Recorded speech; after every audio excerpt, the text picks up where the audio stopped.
You all more or less know me, right? Oh, right? Yeah. Okay, so for those of you who know me, you know that if there's one thing that I might love more than neon lit itself as a thing, is superheroes. Those of you who don't know me, you now know that little bit about. We're all friends now, so welcome. So for that reason, I am so very excited to be able to introduce all of you to our very own Las Vegas Avengers. And here are their origin stories. Our first hero hails from a small town in the Pacific Northwest, where one day, while wandering the woods after wrestling practice, he stumbled into a deep hole that dropped him into a maze-like system of caves. He wandered the caves for what seemed like days until he came upon a strange amulet in the shape of a small bird. Thinking little of it, he put the amulet on and soon realized that he could predict the immediate outcome of events with perfect accuracy. Using the amulet's power, he made his way through the winding caverns back to the surface, knowing where each turn would lead him before he took it. It occurred to him that this power would be put to best use in the city of Las Vegas. No sooner had the thought occurred to him than he found himself transformed into a bird in the likeness of the necklace he wore. Without hesitation, he took flight, and he may have come here seeking fame and fortune, but now he uses his abilities to fight for good. Evildoers know him as the Sparrow, but to us, he is Jack Stilwell.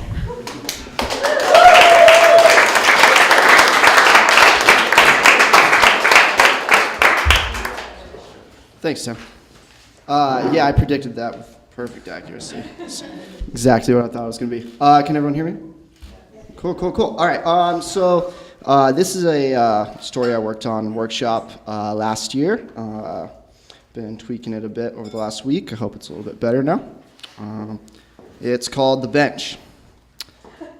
As my buddy Kellen and I drove through Wolf Ridge, I noticed most of the cabins were empty, and the lawns that once stayed mowed and watered had yellowed. For a long weekend each summer, my parents used to set us kids loose on the 60-acre resort of log cabins, pine forest, and the cottonwood-lined banks of the Meadow River. But I couldn't spot now the family I figured would have replaced ours. No bikes tearing across the road into the bushes, no smoke rising from a grill. We drove out to the cabin farthest removed from the woods, the one my family used to stay in the most, parked and stepped out. Anna and I had a place like this booked for a weekend, Kellen said. He'd spent the 4-hour drive over moping about his recent breakup. I offered a yeah, or maybe a sorry. Those started blending together as time went on. What is that? He asked, looking down at a pile of brown pebbles. You've never seen deer shit? I've hardly even seen deer, he said. Last time I saw one was at a petting zoo with Anna. We trekked through the uneven lawn, stepping around Gopher Hills and looking out for deer drops. I remembered I once crawled on my stomach from where I was all the way to the pool, now closed for maintenance, during a game of flashlight tag. It must have taken me an hour. Naturally, the field did not look quite as big as it used to. We rounded a horseshoe-shaped enclosure of overgrown weeds and underwater plants, and there was the bench. After my sister died, the owners of the resort, who welcomed us each summer like family, set up the bench in her name, looking out toward the mountains where the green Methow Valley converged. They made it themselves, just like the rest of the furniture in those cabins and the shop behind the office. The seat and backrest were both comprised of thick individual pine slabs with spiral knots and rivers of grains. A metallurgist in town forged the wrought iron bars supporting the backrest. 2 dragonflies were engraved in the seat, dark from the welling lacquer. I don't remember her ever caring much for those, but that's how my parents remember her, I guess. So since she's been gone, we've had a lot of dragonfly things around our house. Pillows, paintings, coffee mugs, jewel-encrusted garden stones, one on our mailbox. I decided the night before that it was time to go get the bench. The resort had changed ownership, and my parents were once again talking about bringing the bench home, which up to that point hadn't led to anything, and I'd had enough to drink to just nod along and wait for morning. I figured it would be a nice surprise for them. Kellen and I sat there looking out at the blue and white Cascade Ridges. I wanted to get a good look from the bench, taking the valley I hadn't seen in years. I've never understood it, I said. Why benches? Kellen looked confused. What do you mean? I mean, why, after someone dies, do people say, we should give people a place to sit and put a dead person's name on it? When I die, he said, I want my name carved in a urinal. We looked around some more. The cabin settled in among the cottonwoods and pines. The grass fields between had grown waist-high at points. Thistles and knapweed crept through patches of the gravel driveways. We'd only seen a few cars parked and not a single one driving through the resort. Kellen said, I guess someone could carve my name in a urinal while I'm alive. It kind of feels that way, anyway. While I still indulged in the scenery and the changes from the past, I couldn't help but constantly glance over at the resort entrance and out toward the cluster of pines that hid the office. When my family stayed there in the summers, my brother and sister and I used to keep a lookout for the dirt clouds that billowed up behind cars driving in and out of the resort. We'd wait then for our aunt and uncle's car to emerge from one of those clouds. When it wasn't them, we'd still watch the dirt expand in the air. Some massive sigh before settling in what used to be mown grass and trimmed brush, banks of flowers at the bends in the road. But now I just looked out for any car, anyone that might see us take the bench. So what dead person's name are we sitting on? Kellen asked. I glanced around before remembering there was no plaque, no name on the bench. When we were little, I said, we used to play flashlight tag out here. Probably pissed off a bunch of the other guests. Sometimes when we were playing, we'd jump a deer out of that tall wild grass over there. The bench had lost some color over the years. It needed fresh stain. I doubted the new owner even knew what the bench was for. I was happy to see only one obscenity carved in it. Kunstzicle. I knew I had sandpaper at home to get that out before my parents saw it. They'd inevitably see it as an insult and not just some kid's boredom. 12 years had passed since my sister died. She'd be 24 by now, about 18 minutes older than me. I'd spent half my life without my sister, and our time together would always be a dwindling fraction, the second part of my life consistently growing, if only by number of days. Who's Kunstzicle? Kellen asked. I don't know, I said. Whoever wrote it. You know what Anna once said, he asked, but I didn't catch what Anna once said because one of those clouds of dust sprang out from the trees veiling the resort entrance behind a car just about noiseless in the distance. I let out a breath as it passed the turn that would lead it toward us and disappeared behind a cluster of pines, its dust plume dissipating and falling behind it. I think it's time we head out, I said. When we got in the truck, I hesitated for a moment, thinking of big dust clouds and people watching through windows, even watching from trees, asking myself who I was really doing this for. You know, I really am glad you brought me out here, Kellen said. I couldn't get Anna out of my head these last few days. I said, thanks for helping out, man. With what? He asked. I put the truck into gear and drove it out on the lawn toward the horseshoe-shaped garden enclosing the bench. Kellen searched for a handle while we lurched across the lawn. Man, what the hell are you doing? I backed the truck up into the horseshoe, as close to the bench as I could. I left the engine running while I hopped out and opened the tailgate. Then I went around and opened Kellen's door while he watched, bewildered, through the mirror. Jump on out. We're throwing the bench in the truck. What? Why? I opened the cab door behind his seat, found the ratchet straps, and threw those into the bed. The bench could be heavy, but if we haul it over close enough, we could work on getting in one end at a time. I walked over to the bench to grab an end, and Kellen stayed over by the truck. You gonna get the other end? No, he said. No? I'm not stealing some bench. Dude, I've spent the last 4.5 hours listening to you bitch about your ex who I never liked in the first place. And we're not stealing it, we're just taking it. Let's go. That's fucked up, Kellen said. You said the drive could help me clear my head. And it made my hangover even worse, I said. Grab the other end. But he didn't move. He crossed his arms and leaned back against the truck, stared off at the line of trees blocking out the river.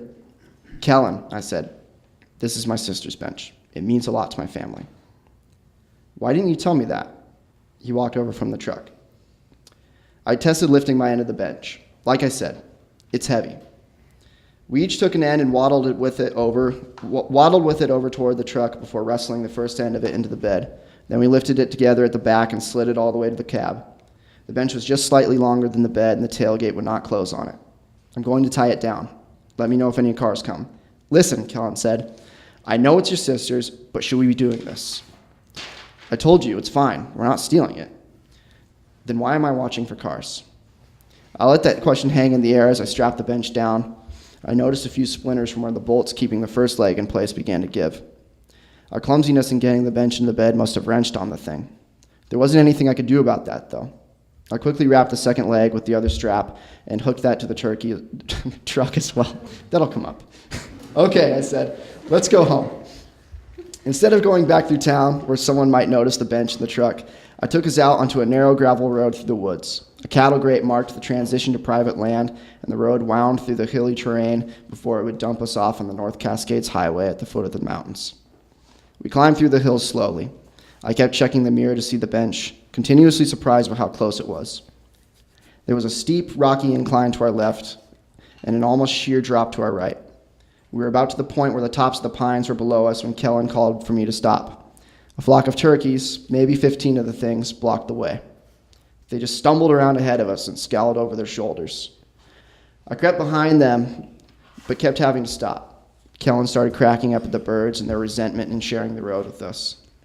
I honked the horn and the big birds scattered, leaving the poults scrambling behind. The toms and hens landed in pine boughs on both sides of the road, but the poults all huddled over to the drop side, looking at their family in the trees. Shit, Kellen said. If they decided to jump, I was certain they all would die. They couldn't possibly make it over the gap into the trees. I started to slowly pull forward again, hoping I could sneak past before the little birds took the plunge. Maybe then they'd see the road was safe, and the big turkeys would return to them. But, one by one, they lifted off and fluttered in little blundering fluffs into the trees, and Kellen and I both sighed. We kept on up the road. I rolled down my window for fresh air, disregarding any dust that might sneak its way into the cab. I sped up a little, not so worried about the curves and the steep banks anymore, and happy to be away from it soon. Kellen asked what I was smiling about, and I told him I was just in a good mood. We were rounding a bend just at the last bit of incline when I hit a big dip and heard the snap and bang. I glanced in the mirror to see that the back end of the bench had crashed down into the bed. I looked ahead again to make sure I wasn't driving off the road, and before I could stop, the other leg gave as well, and the bench slammed into the bed and slid out of the truck. We sat there on the road, the settling dust outside muting everything as it fell. Kellen craned around in his seat while I kept my hands on the steering wheel, staring ahead, tightening and loosening my grip. I got out and walked to the tailgate. The bench wasn't there on the road. Instead, there was a clear bench-width path cutting through the gravel and dirt, leading straight to the drop-off. I stood for a bit, looking from the tops of the pines to the metal legs of the bench, still bound pathetically to the truck, twisted upright in the straps with splinters jutting out of the brackets. Kellen joined me at the edge of the road, and we stared down at the pine trunks and forest floor.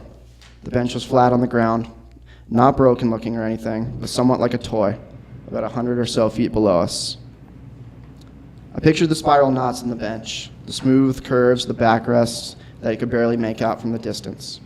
I imagined my sister and I wandering through those woods as we used to, coming across a broken bench that fell from the sky. 12 years is a long time to miss someone. You forget it's a feeling, think it's something that just sticks with you. Then it returns, and you try to recall when it went away, but you can't. And you know it can't be a constant thing. I didn't know who I was trying to please to get the bench, but I wasn't sure it mattered. Are we going to get it? Kellen asked. No. We kept staring for a good while until, through the pine trunks, over what little of the forest floor we could see, a turkey wandered up. Soon another followed, then another. The crowd of turkeys grew around the bench, surrounding it, climbing on top of it, where eventually they all rested. Can you imagine what that bench would have done to those turkeys? I asked. I didn't know which one of us began laughing first. Thank you.